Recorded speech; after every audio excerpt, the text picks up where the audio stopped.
Everyone, मैं हूँ राधा चौहान और मेरे चैनल क्रिएटिव चौहान में आपका बहुत बहुत स्वागत है। आई होप आप सब अच्छे होंगे और सेहतमंद होंगे और आप लगातार मेरी वीडियो के साथ भी बने हुए होंगे। दोस्तों, आज की वीडियो है घरेलू महिलाएं पैसे कैसे बचाएं। तो वीडियो बहुत इंटरेस्टिंग है, वीडियो के अंत तक ज़रूर बने रहिएगा। और अभी तक आपने अपने इस क्रिएटिव चौहान चैनल को सब्सक्राइब नहीं किया है तो आप लोगों से एक रिक्वेस्ट है, सब्सक्राइब करिए अपने इस चैनल को और बेल आइकन को भी ज़रूर प्रेस कर दीजिएगा ताकि ऐसी ही इंटरेस्टिंग वीडियो की नोटिफिकेशन आपको समय समय से मिलते रहें। दोस्तों, वीडियो पसंद आए तो एक लाइक ज़रूर कर दीजिएगा और वीडियो को ज़्यादा से ज़्यादा शेयर ज़रूर कीजिएगा। आपका कोई फैमिली मेम्बर है उसके साथ में शेयर कर सकते हैं, आपका कोई फ्रेंड ग्रुप है उसमें शेयर कर सकते हैं। आप जो भी सोशल मीडिया प्लेटफॉर्म यूज़ करते हैं, फेसबुक, इंस्टाग्राम, टेलीग्राम, जो भी आप यूज़ करते हैं, आप उस पर मेरे वीडियो को शेयर ज़रूर कीजिएगा। तो चलिए स्टार्ट करते हैं वीडियो को। आज की वीडियो में टोटल 5 पॉइंट हैं और पाँचों पॉइंट हैं घरेलू महिलाओं के लिए। जो महिलाएं बोलती हैं ना कि मतलब हमारे पैसे नहीं बच पाते, हम बहुत कोशिश करते हैं, तो आज के ये 5 पॉइंट जानेंगी तो आप अपने पैसे ज़रूर बचा सकती हैं। तो चलिए स्टार्ट करते हैं वीडियो को। सबसे पहला पॉइंट आता है, कोई भी खर्च करने से पहले सोचना समझना बहुत ज़रूरी होता है। और ये अक्सर करके महिलाओं के साथ होता ही होता है। महिलाओं का क्या होता है कि उनको पता चला कि हमें इस सामान की ज़रूरत है, तो बस वो उसी टाइम इतनी मतलब वो हो जाती हैं उस सामान को परचेस करने के लिए, मार्केट जाने के लिए, उस खर्च को करने के लिए। वो सोचती समझती नहीं है कि शायद इस चीज़ की ज़रूरत फ़िलहाल में लग रही है, अगर ये फ़िलहाल ये काम पोस्टपोन कर दिया जाए तो शायद फिर इसकी ज़रूरत नहीं लगेगी। तो इसीलिए जब भी कोई भी चीज़ परचेस करो आप, एक बार आप लोगों को सोचना समझना ज़रूरी है। वो मैं क्यों कह रही हूँ कि आपने देखा होगा कि बहुत सारे लोग ऐसे होते हैं कि उनको कोई चीज़ है कि सिर्फ मंथ में 1 या 2 बार ही यूज़ करनी है अपने घर में।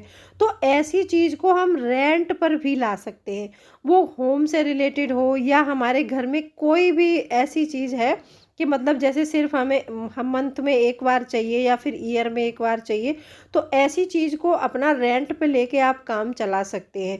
यदि आपको लग रहा है कि हमारे आस पड़ोस में किसी के यहाँ है तो वहाँ से आप उनसे लेके भी काम चला सकते हैं, फिर उनको तुरंत वापस कर सकते हैं।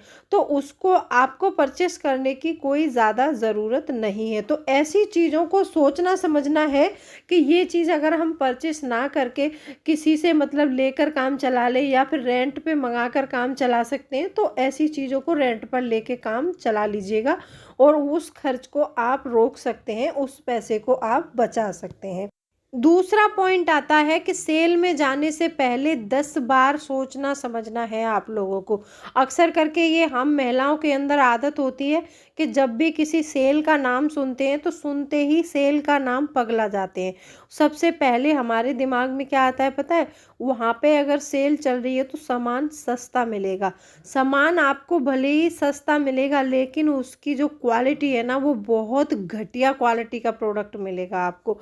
हाँ, कुछ प्रोडक्ट ऐसे हो सकते हैं जिनको आप वहाँ से परचेस करते हैं तो आपका थोड़ा सा फ़ायदा ज़रूर हो सकता है।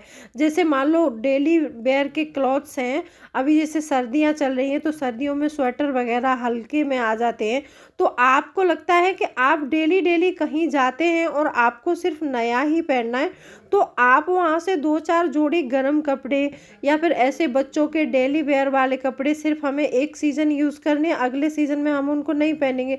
तो ऐसी परचेसिंग तो आप वहाँ से कर सकते हैं। आप सोचो कि वहाँ जाके और सिर्फ हमने ये भी उठा लिया, वो भी उठा लिया और जिसका हम सोचेंगे कि नहीं ये हम अगले साल पहनेंगे, क्या पता अगले साल सेल और सस्ती हो जाए, उसमें और सस्ता सामान मिल जाए। तो अगर आप सेल में जाने के शौकीन हैं और ज़्यादा सेल में जाती हैं तो सेल में जाने के बाद वही सामान परचेस करना है जिसकी आपको बहुत ज़्यादा ज़रूरत है और आपको लगता है कि मुझे सर्दी हो या फिर गर्मी हो या फिर कोई भी वेदर हो सकता है, आपको उस वेदर के कपड़े खरीदने हैं तो आप उतना ही खरीदिए जितना एक वेदर में आप यूज़ कर सकते हैं एक सीज़न में। ठीक है, आपने एक सीज़न में यूज़ कर लिया, फिर उनको रिटायर आप कर सकते हैं। और यदि आपको लगता है कि आप डेली डेली कहीं ऑफिस जा रहे हैं या फिर कोई ऐसी जगह है कि जहां आपको डेली नया कपड़ा या फिर नया जूता पहनना है, तो आप वो 2-4 जोड़ी शूज़ सेल से ला के रख सकते हैं, क्योंकि आपको हर रोज़ एक नया पहनना होता है वहाँ पे। तो आप ऐसे में ला सकते हैं। और आप घर पे रहते हैं, घर से बाहर नहीं जाते हैं, आप एक हाउस मेकर हैं, तो आप वहाँ पर 4-6 जोड़ी शूज़ खरीद के या फिर 10-12 जोड़ी स्वेटर या फिर कोई जैसा भी वेदर हो उस टाइप के कपड़े खरीद के, तो आप कहीं जाने वाले नहीं हैं, तो आप वो कपड़े आप ख़राब ना करें, वो पैसे वहाँ से बचा सकते हैं आप उनको परचेस ना करके। ठीक है, तो सेल में जा रहे हैं तो सिर्फ ज़रूरत भर का सामान खरीदना है। ये नहीं करना है कि हमें ऑफ़र मिल रहा है, यहाँ पर सस्ते मिल रहे हैं तो हम ये भी ले लेते हैं, वो भी ले लेते हैं। वहाँ पर आपका पैसा डबल खर्च होता है और वहाँ से अच्छी क्वालिटी भी नहीं आती है। यदि आपको लगता है कि मुझे इस सामान की ज़रूरत है और मुझे सालों साल चलाना है, तो आप अच्छी क्वालिटी का प्रोडक्ट एक बार ख़रीद लीजिए। एक बार पैसे तो जाएंगे, लेकिन प्रोडक्ट आपका ऐसा आ जाएगा कि आप उसको बार बार यूज़ कर सकते हैं। यदि आप बड़े हैं तो आपके जूते का साइज़ भी नहीं बदलने वाला, आपका भी साइज़ नहीं बदलने वाला। तो ऐसे में आप सामान जो है सेल से यदि परचेस करते हैं तो बच्चों के आइटम परचेस कर सकते हैं, उसमें आपको फ़ायदा हो सकता है। तो बाकी का सामान सेल से आपको ज़्यादा नहीं उठाना है। तीसरा पॉइंट आता है कि अपने घर में कोई भी सामान ईएमआई पर परचेस नहीं करके लाना है आप लोगों को। ये ईएमआई पर परचेस करने का जो रूल है ये बहुत आसान लगता है हम लोगों को। देखने में आसान इसलिए लगता है क्योंकि हम बड़े अमाउंट की चीज़ को छोटे अमाउंट में घर में ला सकते हैं और हर महीने एक छोटा छोटा अमाउंट हम देते रहते हैं उसमें। अब वहाँ पर होता क्या है कि जब हम उसका अमाउंट पे करते हैं तो वो हमारे ऊपर ब्याज पहले ही लगा लेते हैं सारे पैसे की। तो वो कुछ पैसा अपना क्या करते हैं कि पूरा पैसा पहले ब्याज का काटेंगे, फिर आपने जो रकम उधार की है तब जाके उसमें थोड़ा पैसा कटता है। तो ईएमआई पर सामान परचेस करने में हमारा घाटा होता है, कोई फ़ायदा नहीं होता है। लेकिन हम लोग क्या सोचते हैं पता है, मोबाइल हमने ईएमआई पर परचेस कर लिया, कोई नहीं, थोड़ा थोड़ा जाता रहेगा।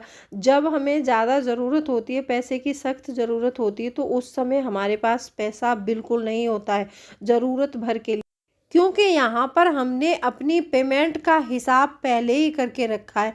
हमने ईएमआई पर कोई सामान परचेस कर रखा है, उसकी किस्त जाएगी। हमने कोई लोन ले रखा है, उसकी किस्त जाएगी। क्रेडिट कार्ड का पैसा भरा जाएगा।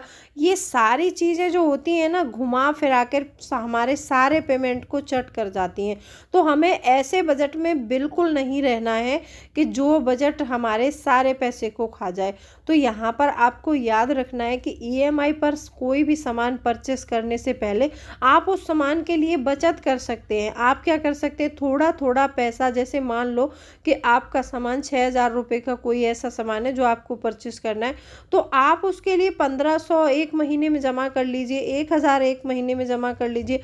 ऐसे करके थोड़ा थोड़ा पैसा जमा करके आप उस सामान को खरीद सकते हैं ईएमआई की बजाय। चौथा पॉइंट आता है कि कोई भी सेविंग गोल ज़रूर बनाए। देखो, हर महीने हमको कोई ना कोई गोल मतलब अपना ज़रूर बनाना चाहिए।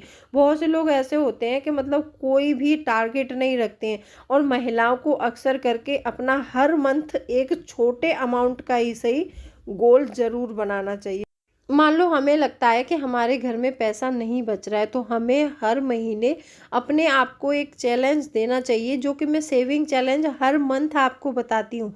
आप लोग हर मंथ में करते हैं, मेरे बहुत सारे सब्सक्राइबर हैं जो हर मंथ सेविंग चैलेंज करते हैं और मुझे कमेंट करके भी बताते हैं उनका कंप्लीट होता है, या फिर कुछ लोगों का बीच में ही छूट जाता है, थोड़ा पैसा बच पाता है।